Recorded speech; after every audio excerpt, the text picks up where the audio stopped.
The school door slammed shut with the wind, and Clara shivered in her wheelchair as thick raindrops pelted the empty courtyard. The security guard had already locked the gates, and the interior lights were switching off one by one, plunging the entry hall into an unsettling twilight. The clock read nearly 7 in the evening. All the students had gone home, all except her. Water ran down the girl's face, soaking the brown strands of hair that clung to her forehead. Her thin coat was no match for the freezing Chicago wind. She gripped the wheels of her chair, but didn't have the strength to turn them fast enough. She waited, a lump in her throat, hoping her mother would appear any second. But no one came. Across the street, an old car pulled up in front of the school. The engine sputtered before shutting off, letting out a low growl that echoed down the alley. Ethan Hayes stepped out, clutching his worn jacket against the rain. Behind him, June, his younger sister, ran with her backpack bouncing, excited to finally be done with her tutoring session. "Hurry up, June, get in the car," Ethan said, pulling his hood forward. But the girl stopped suddenly, her eyes wide. When she spotted Clara, curled up and alone, she grabbed her brother's arm. "Ethan, look, that girl's all by herself." He turned and saw the scene. A small, soaked girl in a wheelchair, looking like she was part of the storm. His expression hardened. "She's probably waiting for someone, June. Don't get involved." "No, she's shaking," his sister insisted. "You can't just leave her like that." Ethan sighed, shaking his head. He didn't have time for problems. Life was already too complicated. 2 jobs, overdue bills, and the responsibility of raising his sister after their parents died. But June stood in front of him, stubborn. "If it were me, would you leave me?" The question hit like a punch. Ethan looked at Clara again. The wind was so strong that the chair seemed to slide back a few inches. The girl tried to brace her hands on the metal arms, without success. He hesitated, pressed his lips together, then dropped his backpack on the passenger seat. "Stay here, June." And he ran toward the girl. The water soaked his sneakers and weighed down his clothes. As he got closer, he saw Clara's pale face, her eyes wet, not just from the rain, but from silent tears. "Hey, are you okay?" he asked, crouching to her level. Clara blinked, surprised, but didn't respond right away. He tried again, his voice steady, though concerned. "Where's your mom or whoever's supposed to pick you up?" "No one came," she murmured, her voice fragile, nearly drowned by the storm. His chest tightened. Damn it. He could just walk away, pretend he hadn't seen anything, but something inside him wouldn't let him. Ethan took a deep breath, wiped rain from his forehead, and made a decision. "All right, you're not staying out here. Let's get you to the car." He picked her up carefully, guiding her arms around his neck. She was light but stiff from partial paralysis. He placed her in the back seat, then grabbed her wheelchair and folded it gently into the trunk. June, her eyes bright, whispered, "Thank you, Ethan." He didn't reply. He just started the car and drove through the flooded streets, his mind racing with questions. Who was this girl? Why was she alone? And more importantly, what was he supposed to do now? A few minutes later, Clara murmured an address. Ethan's eyes widened when he heard it. It was the wealthiest part of the city, where mansions lined up behind iron gates. He bit his lower lip, uneasy. The car climbed a long driveway and stopped in front of a grand building. The Lancaster mansion stood tall, lit up despite the raging storm. When Ethan turned off the engine, the front door flew open. A stylish woman in a dark dress and high heels came running out onto the porch. "Clara?" she cried, her voice filled with both desperation and relief. Vivian Lancaster hurried down the stairs, but when she saw her daughter in the arms of a stranger, her expression shifted to fury. "Who are you?" she shouted, charging forward. "What do you think you're doing with my daughter?" Ethan raised his hands, still holding the girl, trying to explain. "Please, Mom, she was alone in front of the school, in the rain. Alone?" She interrupted, outraged. "You think you can just show up here, carrying my daughter like she's—" The accusatory tone cut deep. Clara, who had remained silent until then, raised her voice firmly. "Mom, he didn't do anything wrong. He helped me." Vivian froze. Her daughter rarely spoke up like that since the accident. It was as if the weakness had stolen her voice too. But now she was defending him with an unexpected conviction. A heavy silence followed, broken only by the sound of the storm around them. Vivian blinked, stunned, looking from Ethan to her daughter. Her heart pounded, not just from anger, but from something she couldn't name. Ethan, still breathing hard, gently set Clara down on the living room sofa once the door opened. Vivian kept her eyes locked on him, suspicious and surprised. The girl, steady, repeated, "He saved me." Vivian swallowed hard. The shock left her speechless for a moment, while outside the night roared, as if the storm itself were witnessing the beginning of something inevitable. Vivian was still staring at Ethan, her eyes blazing, ready to order him out of her house, when a high-pitched voice cut through the air. "Ethan!" June called, running in from the door with her backpack slipping off her shoulder. The millionaire woman turned abruptly, only then noticing the presence of the girl. Small, with wet braids and bright eyes, June looked completely out of place against the grandeur of the Lancaster mansion. Clara lifted her head slightly, breathless, and spoke before her mother could explode again. "Mom, calm down. She goes to my school." She nodded toward June, her voice steady despite the exhaustion. "He's her brother. He didn't even want to bring me, but his sister insisted." June, nervous but brave, nodded quickly. "It's true, ma'am. I just couldn't leave her there. Alone." The silence grew heavy, until Clara suddenly looked up at Vivian with teary eyes. The words came like a blow, without hesitation. "Why did you forget about me?" Vivian blinked, feeling her chest cave in. The question struck harder than any scream. I was at the office, going over contracts. I lost track of time," she said, her voice cracking, as if trying to justify the unjustifiable. Clara didn't look away. "I was there in the rain, thinking you'd never come back." Vivian stepped closer, trying to take her daughter's hand, but Clara pulled it back into her lap. The mix of anger and fear made her voice tremble. Ethan stood silently, feeling the weight of the moment. He said nothing. He didn't need to. The truth was already laid bare between mother and daughter. June stepped back, still close to her brother, and whispered, "She just wanted you there." Vivian took a deep breath, guilt boiling in her stomach. For the first time in a long time, she realized she had failed in something no amount of money could fix. Clara looked at her, not as a child, but as someone demanding an answer that didn't yet exist. The storm raged outside, but inside the mansion, the heaviest thing was the silence of a mother facing her own neglect. Vivian took a step forward and pointed a finger at Ethan's chest, her breath quickened by both shock and the indignation still burning in her chest. "You don't know who I am." The mansion's hallway seemed to shrink with the accusation, lights reflecting off the polished wood, the scent of rain still clinging to everyone's clothes. Ethan, soaked and motionless, raised his chin just enough for his voice to come out clear. "I know your daughter was alone in the rain," he said steady, without raising his tone. Clara pulled the blanket the housekeeper had just brought and adjusted herself in the wheelchair, her face still damp. Her right hand, the stronger one, stretched out in a short gesture. "Mom, say thank you." Vivian blinked as if that simple phrase had landed like a direct blow. Her daughter's request cut through the room more deeply than any scolding could.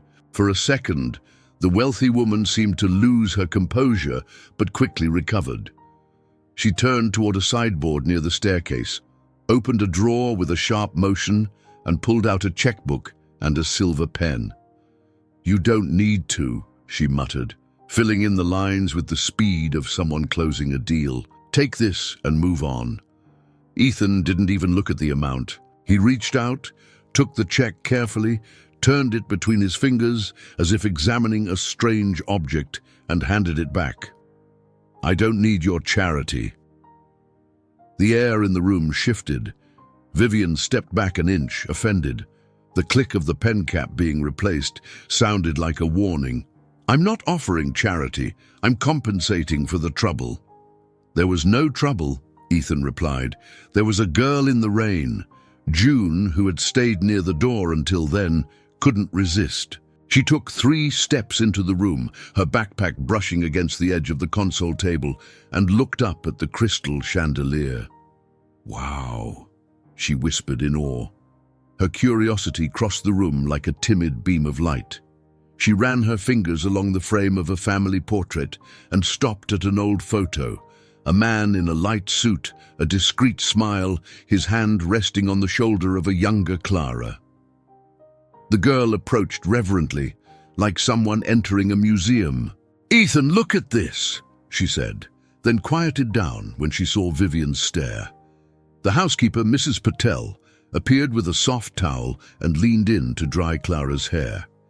Vivian took a deep breath, as if mentally organizing her thoughts like books on a shelf. She turned back to Ethan, her pupils hard. "How did you get this address?" "Clara told me herself," he replied. "I brought her straight here." "Because his sister insisted," Clara added, meeting her mother's gaze without blinking. "I asked him to come. June recognized me from school." Vivian glanced briefly at the curious girl, who was now inspecting the staircase with a clinical eye, touching the wood to feel the texture. The wealthy woman pressed her lips together, uncomfortable. "What's your name?" she asked, curt. "June, Mom," the little girl answered, standing up straighter. "I go to the same school as Clara.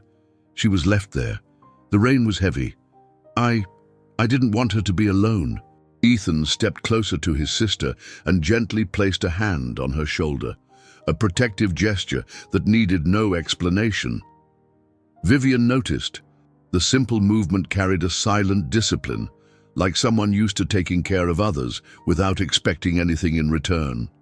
"Mrs. Lancaster," the housekeeper said cautiously. "Mrs. Eleanor called. She'll be arriving later. She asked if everything's all right." The name dropped like a weight onto the polished floor. Vivian nodded, never taking her eyes off Ethan. Then, in a reflexive search for control, she reached for the intercom on the sideboard. "Gabe, confirm the license plate of Mr." The sentence hung in the air. "Hayes," Ethan said. "Ethan Hayes." "Mr. Hayes," Vivian finished coldly. "And get back to me." June, uneasy with the tone, took a step back and brushed against the bottom of the staircase, but the glow of the house pulled her like a magnet. She noticed fresh flowers in a crystal vase, the scent of jasmine, the distant sound of hooves in the back courtyard, muffled by the storm. Clara's world felt like a movie set. Hers was an old apartment hallway, radiator hissing and neighbors' footsteps. The gap between those two realities was suddenly crystal clear. "I didn't ask to be investigated," Ethan said, turning his eyes back to Vivian. "I just brought your daughter home. I ask questions of anyone who comes in here," she replied, keeping her composure, "especially someone arriving carrying my child." Clara turned to her mother, insistent. "Mom, say thank you." He could have walked away, but he didn't. Vivian clenched the check in her fist, reconsidered, exhaled slowly, and placed the checkbook back in the drawer.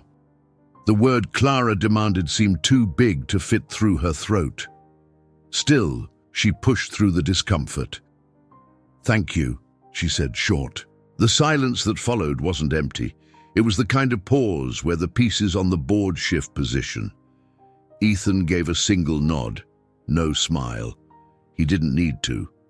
The intercom crackled. Gabe's voice came through, precise. "Ma'am, I confirmed with the neighborhood team and the community club's security. Mr. Hayes is self-employed. He's repaired the community center's gutter, fixed the park fence, and helped rewire the church hall. He's known for doing odd jobs around town. No complaints. Vivian placed her finger over the button and gave a brief nod of thanks that no one but her saw. Her expression shifted slightly. Not enough to be warm, but enough to lower her guard just a fraction. "Handy man," she summarized as if labeling a catalog item. "I see." June bit her lip, proud of her brother, and turned her gaze back to the family portrait. She glanced sideways at Clara. The school friend who had always been so reserved now sat upright in a way she hadn't in months. There was a focus in her eyes, a good kind of stubbornness, almost glowing. Vivian turned toward the window. Water streamed down in thin trails, the storm still raging. Something creaked in the structure, and outside, lightning split the sky.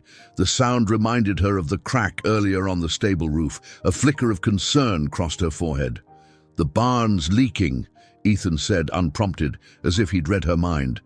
"I noticed when I came in with Clara. Water's coming through a poorly sealed joint. With this wind, it'll get worse." Vivian frowned. "You saw the barn?" "I passed through the yard," he replied. "Didn't go inside, just heard the drops on the wood. It's an easy sound to recognize."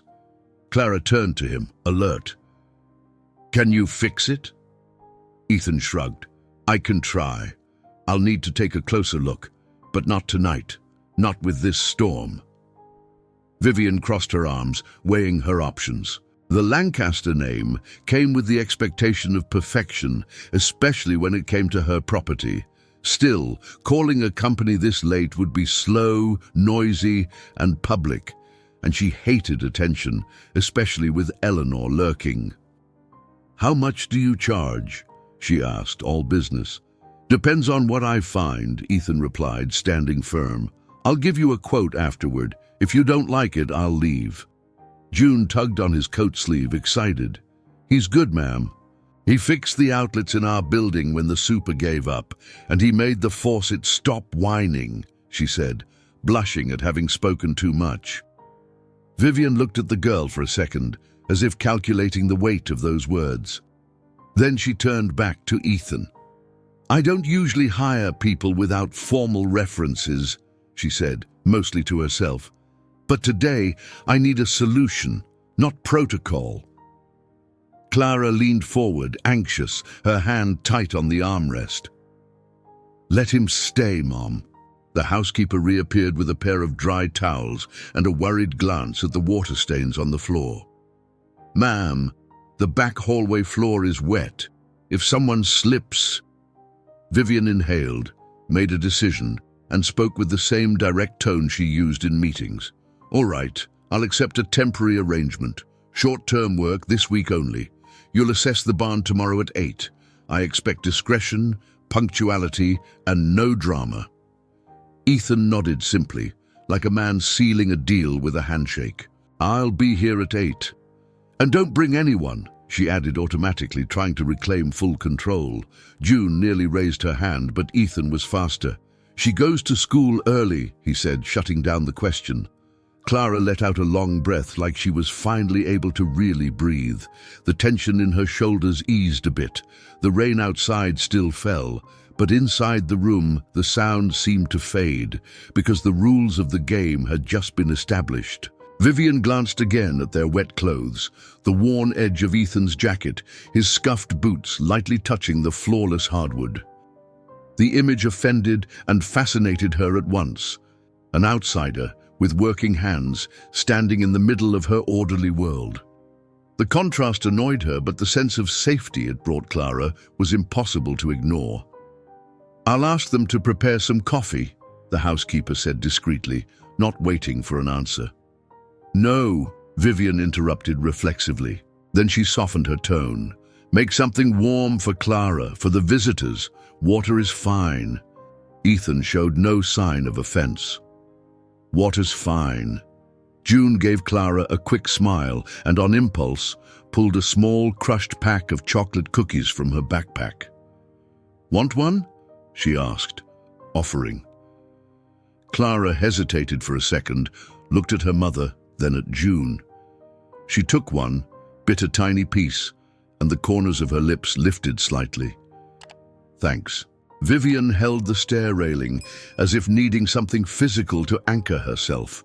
When she spoke, her tone was once again practical, almost professional. "Mr. Hayes, tomorrow enter through the service gate. Gabe will be there. Bring your tools, but nothing that'll scratch the floors. If materials are needed, Mrs. Patel can authorize delivery. This is temporary, just until we deal with the barn and any storm damage." "Understood," he said. "And please, don't speak to the press if anyone shows up," she added, an automatic reflex from someone who anticipates risks. Ethan made a short sound, almost a laugh that never quite formed. "Not my kind of conversation." June turned her eyes to the chandelier again, memorizing the lights, reflections, and shadows. Her world and Clara's had collided, and nothing had broken. On the contrary, something was quietly shifting, like heavy furniture sliding inch by inch to make space. Gabe appeared in the doorway, respectful. "Ma'am, the team is already checking the perimeter. There's a large tree leaning over the fence line. If it falls overnight, it'll damage the back entrance." Vivian nodded, calculating. "Add that to Mr. Hayes's list for tomorrow." Then, with one last hard look that couldn't hide a decision already made, she concluded, "This is temporary, nothing more." Ethan didn't argue. He took a step back, ready to leave. He paused just long enough to look directly at Clara. "I'll check the barn tomorrow. Get some rest." Clara tilted her head, grateful. "See you tomorrow." June gave her friend a shy wave, squeezed her brother's hand, and walked with him to the door. Before leaving, she cast one last look at the staircase, the walls, the portrait of the man in the light suit. She locked it all away, like keeping a secret. The sound of the door closing was firm, final, and the water trail on the floor was quickly wiped away by the housekeeper. Vivian stood still for a second, staring at the spot where Ethan had stood, as if his presence still lingered in the air. Then, she knelt beside her daughter and adjusted the blanket gently, saying nothing. The request for "thank you" still echoed, and the memory of the rain and the man who brought Clara back didn't seem ready to leave any time soon. The next morning at 8 o'clock, a temporary handyman would be walking around the Lancaster estate, against Vivian's will, yes, but under her order. And for now, that was enough to keep Clara's heart a little warmer than the storm had allowed. The hammer struck sharply against the wood, its sound echoing across the Lancaster estate courtyard. Ethan was fixing a loose fence near the stable, his hands steady as he held the damp boards still slick with morning dew. The smell of hay mixed with wet earth still clung to the air, a reminder of the previous night's storm. Vivian watched him from the porch, arms crossed and face stern, as if every move he made were a test.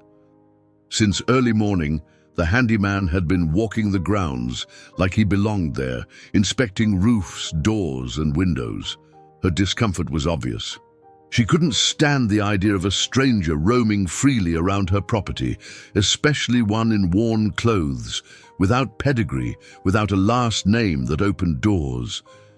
"Don't break anything that isn't already broken," she said coldly as she stepped down into the garden. Ethan didn't look up, just replied while driving in another nail. "I'm fixing things, not breaking them."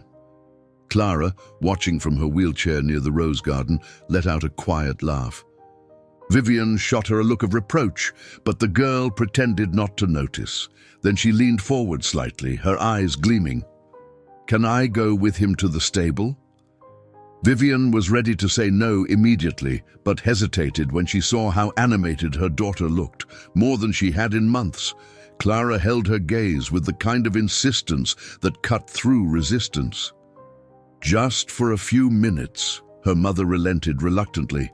"And don't touch anything." Ethan approached and crouched in front of Clara. "Shall we? I can push you over." The girl nodded, and he guided the chair down the gravel path, the wheels softly creaking. The stable smelled of dry straw and restless horses. Ethan opened the heavy wooden door and entered calmly. "It's noisy in here, but nothing to be afraid of," he said, gesturing to the stalls. A white horse stretched its nose curiously toward Clara, who flinched slightly. "He doesn't bite," Ethan explained patiently. "He's just smelling. They can tell when we're nervous." Clara lifted her trembling hand and, with a little encouragement, let the animal nuzzle her fingers. A small, almost forgotten smile spread across her face. Vivian stood at the entrance, watching the scene in silence. Something inside her cracked at the sight of that rare smile, but along with it came a sharp pang of fear. What if Clara started relying on this strange man to feel alive again? Ethan showed her how to replace the straw, how to fill the water bucket, explaining each step with simple clarity. Clara asked questions, curious, and he answered patiently. It was as if time had slowed down inside that stable. Suddenly, firm footsteps echoed through the courtyard. Eleanor Lancaster appeared, wrapped in an elegant overcoat, her posture straight as a blade. Her scrutinizing eyes caught the scene in the stable, her granddaughter laughing beside a handyman. "What is the meaning of this?" she asked, her voice deep and laced with disdain. Vivian straightened, caught off guard, but didn't answer right away. Ethan simply wiped his hands on a rag, unbothered. Clara, for her part, kept smiling, as if unafraid of her grandmother's presence. The silence that followed was thick, broken only by the snorts of the horses. Eleanor narrowed her eyes, already sizing up the intruder. Her suspicion didn't need words. It was written in every line of her severe expression. The tension that began in that moment was only the beginning of something far greater. The collision of two worlds could no longer be avoided. The smell of wood smoke filled the air as Ethan pushed Clara's wheelchair toward the open field, where makeshift torches lit up the community gathering. Barefoot children ran across the grass. Adults laughed around simple tables piled with homemade dishes, and the sound of a guitar drifted through the air with a light, cheerful rhythm. June walked beside them, excited, greeting neighbors and friends from the block. Clara took it all in with wide eyes. It was like stepping into another world. The colorful lights strung on improvised wires stood in stark contrast to the cold luxury of the mansion where she lived. Here no one cared about last names or titles. They smiled at her simply because she was a child. Suddenly, Vivian appeared among the crowd, her thin heels sinking into the damp grass. She was furious, her elegant coat completely out of place in the scene. "Clara," she called, her voice thick with indignation, "what do you think you're doing here?" Clara shrank back, but Ethan spoke before she could. "She's having fun." Vivian shot him a sharp glare, ready to launch into another accusation, but a group of local women walked by, offering cups of lemonade. One of them placed a cup in Vivian's hand without hesitation. For the first time in a long while, the Lancaster heiress was caught off guard. Encouraged by June, Clara began spinning her wheelchair to the rhythm of the music. The two girls laughed, improvising dance moves. Clara's laughter rang out so loudly it drew curious glances, and also a pang in her mother's chest. Vivian watched, feeling pride and pain at the same time. Her daughter looked free, happy, in a way she hadn't since the accident. Ethan, standing beside her, broke the silence with a teasing smile. "Here, you're just another mom." Vivian lifted her chin, offended, but the words kept echoing in her mind. She answered with sarcasm, trying to mask her discomfort. "And you're still a meddler." But as she spoke, her eyes lingered on his longer than she intended. The glow of the fire reflected on their faces, and the look they shared carried something no longer rooted in hostility. It was the beginning of a different kind of tension, unexpected, undeniable, and impossible to ignore. The porcelain cup clattered sharply against the saucer, the dry sound echoing through the sitting room. Eleanor Lancaster raised her eyes to her daughter, her gaze filled with coldness and disapproval. "A handyman in your house? This is disgraceful, Vivian." Vivian took a deep breath, her hands clasped in her lap to keep the anger at bay. Her mother sat in the largest armchair, wrapped in a silk shawl, her posture upright like a living statue of the Lancaster name. The open curtains let the grey Chicago morning pour into the room, and every detail of the mansion seemed to tremble under the weight of the matriarch's judgment. "He just fixes what needs fixing, Mother," Vivian replied, steady, though her voice betrayed the tension. "Do you have any idea what this does to our reputation?" Eleanor shot back, lifting her chin. "Journalists, investors, even the staff are talking. A Lancaster doesn't mix with people like that." Vivian rose suddenly, walking to the fireplace as if movement alone might relieve the pressure. Her hands trembled, and she turned to face her mother. "I don't need the world to approve of every decision I make."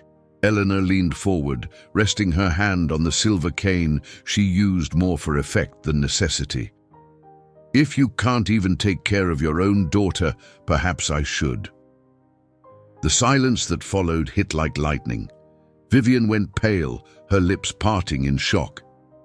"How dare you?" she whispered. "Clara is my granddaughter," Eleanor said, each word deliberate, heavy as a verdict. "If you continue making reckless choices, I will have every right to seek custody. Don't think I don't have the means." Vivian stormed closer, her eyes blazing. "You are not taking my daughter from me." The tension cracked like shattered glass. When Eleanor left the room, the entire mansion seemed to shrink, suffocating. Left alone, Vivian let her anger erupt. Doors slammed, the sharp sound of heels echoed through the halls until she found Ethan in the garden, finishing repairs on the fence. "This is your fault!" she shouted without hesitation. "Ever since you walked into this place, my life has become a target for judgment." Ethan straightened, startled, but didn't answer right away. He wiped his hands on the cloth he kept in his pocket and met her gaze calmly. "I didn't ask to be here. I just took the job. You don't understand anything." Vivian snapped, her voice thick with frustration. "My family wants to use every one of my mistakes to tear me apart. And now you've handed them ammunition." Clara, watching from a distance, heard her mother's words like a blade. Her expression darkened, and the light in her eyes, so bright when she was around Ethan, dimmed slowly. She turned her chair back toward the house without saying a word. Ethan noticed, but there was nothing he could do. He packed up his tools and walked away, determined not to prolong the conflict. Hours later, sitting on the porch of his modest home, he made the decision that had been weighing on him since the argument. He needed to step away. It wasn't fair to drag June and Clara into the silent war of the Lancaster family. When June realized, she exploded. "You don't see that you care about her," she shouted, stomping her foot on the floor. Ethan turned away, avoiding his sister's eyes. "That doesn't matter, June. People like them live in a different world. I won't drag you into that." "She's not people like them," June insisted, crossing her arms. "She's Clara, and it's Vivian. You care, I see it. Who do you think you're fooling?" Vivian, back at the mansion, replayed every word from the argument over and over in her mind. She tried to convince herself that Ethan was just a dangerous outsider, but with each quiet moment of the night, she remembered the way he looked at Clara, with patience, with care, like no one else did. And the thought wouldn't leave her. The more she tried to hate him, the harder it became to stop thinking about him. At the Lancaster estate, the windows reflected the image of a mother consumed by doubt. In Ethan's small home, a stubborn man tried to resist what he could no longer deny, and in between them, a wounded girl felt her hope begin to fade. The invisible thread tying their lives together was stretched tighter than ever, ready to snap or to transform into something even more uncontrollable. The sick horse's neigh shattered the silence of dawn, followed by the anxious stomping of hooves against the stable floor. Ethan rushed in, a flashlight in one hand and a first aid kit in the other. The animal's breathing was labored and uneven, sweat streaming down its dappled white neck. "Easy, boy. I'm here now," he murmured, approaching carefully, his voice low and steady. Clara appeared moments later, her wheelchair pushed by the housekeeper. Her eyes lit up the moment she saw Ethan. "Is he really sick?" Ethan knelt beside the horse, pressing gently on its swollen belly and listening to the wheeze in its chest.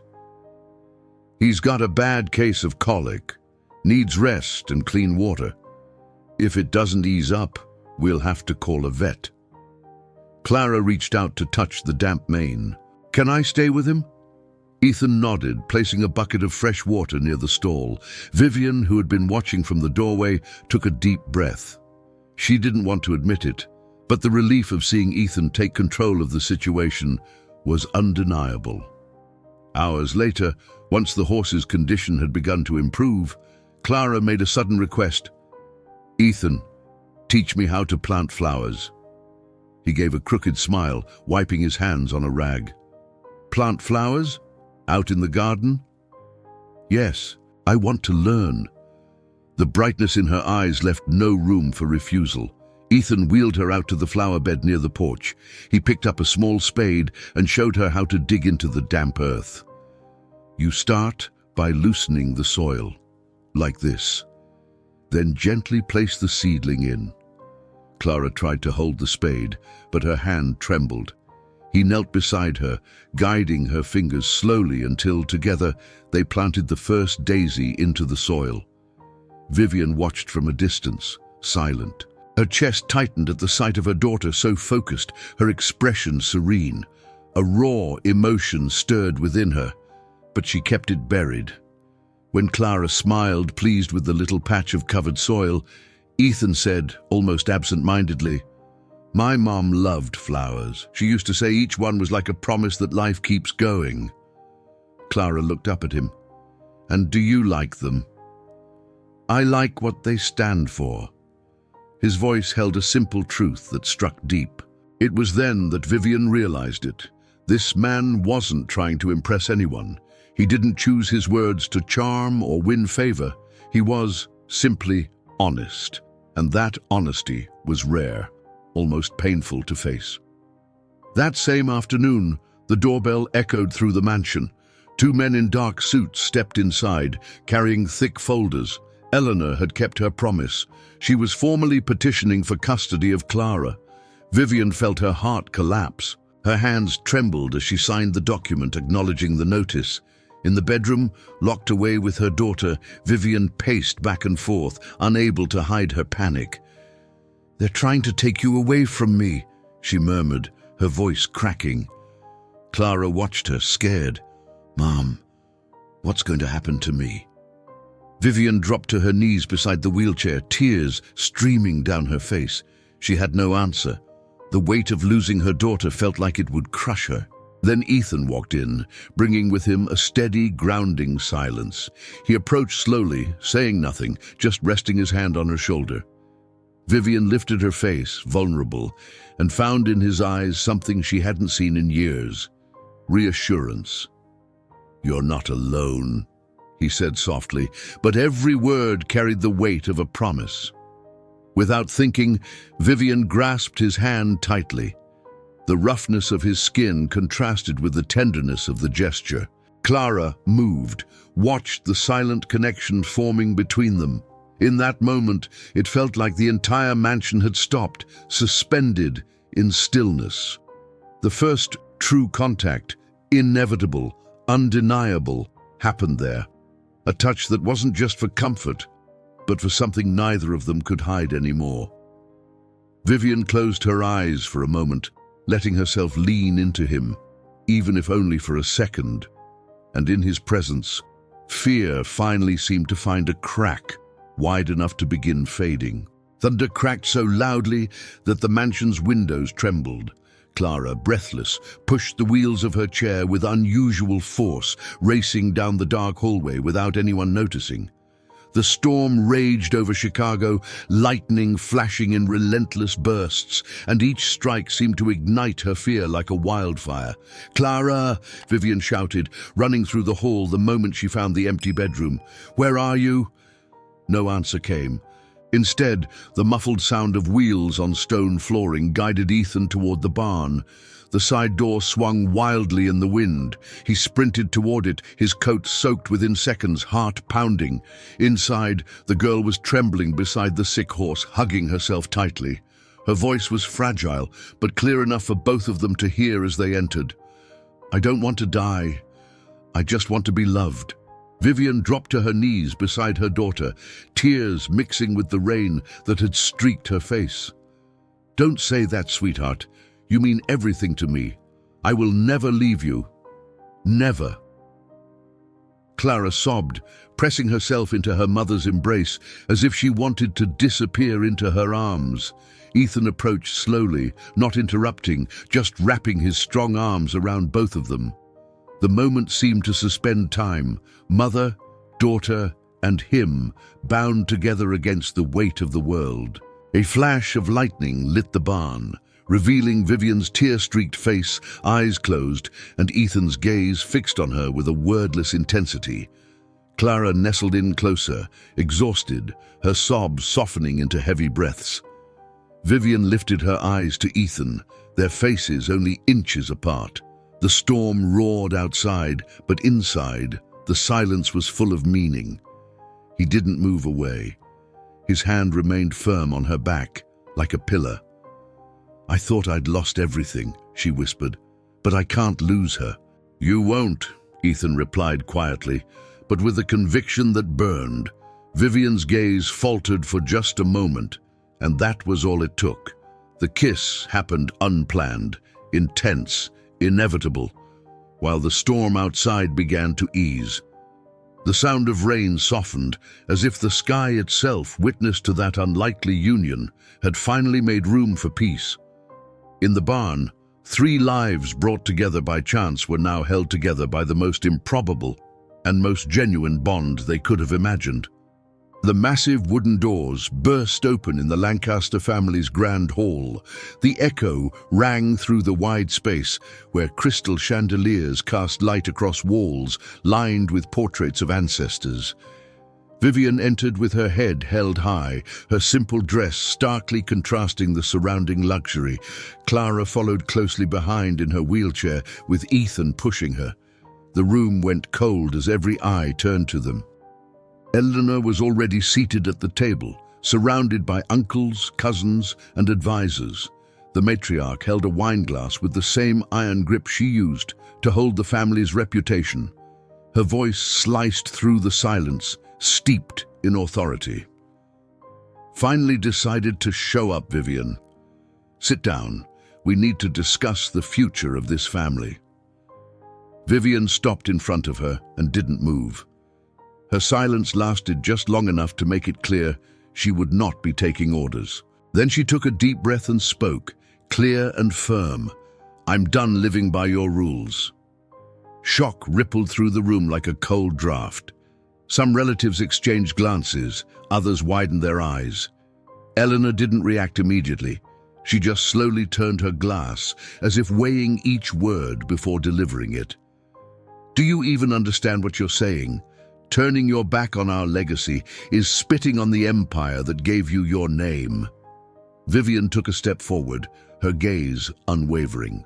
"Let me be clear. I'm walking away from that empire." Gasps spread around the table. Chairs scraped back as several relatives stood, outraged. Eleanor slammed her glass against the table, silencing the noise. "You will be disinherited. No more funds, no more support. You'll lose everything." Vivian gripped Clara's hand. Her daughter watched in silence. Then she answered, unwavering, "Money won't save my daughter. Love will." Clara leaned forward slightly, her eyes glossy with emotion. I want to stay with my mum, and with Ethan too." The impact of her words rippled through the hall. The handyman's name rang like a slur within those walls. One uncle cleared his throat, scandalized. "This is unacceptable. A stranger among us?"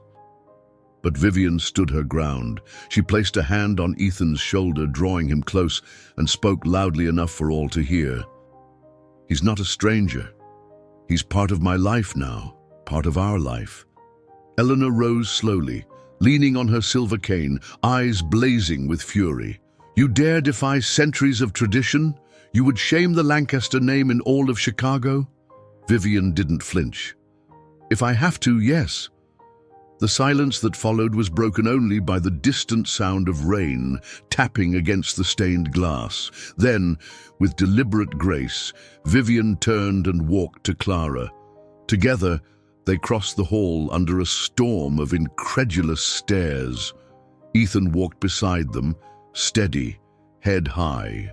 Outside, the air was cold, but it felt lighter. The mansion, once a symbol of power, now stood as nothing more than a large, empty house. Within days, it became something else entirely, a living home filled with simplicity. Laughter echoed through the hallways, the scent of home-cooked meals replaced formal dinners, and Clara, at last, began to smile for real. The real shock, however, came in the headlines circulating throughout the city. Heiress Vivian Lancaster defies her family, keeps her fortune and status, and chooses to live beside a handyman. Chicago high society reacted with scandal, but to Vivian, none of it mattered. What she had now couldn't be measured in assets or titles. She had a home, a love, and a chance to start over with the people who truly mattered.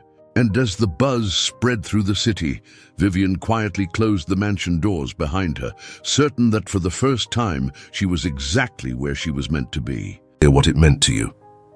Remember to hit the like and subscribe buttons. This is really important for the channel. Really important. And if you're ready for another story of love and hope, click the first card or the second one to watch the full playlist. See you there.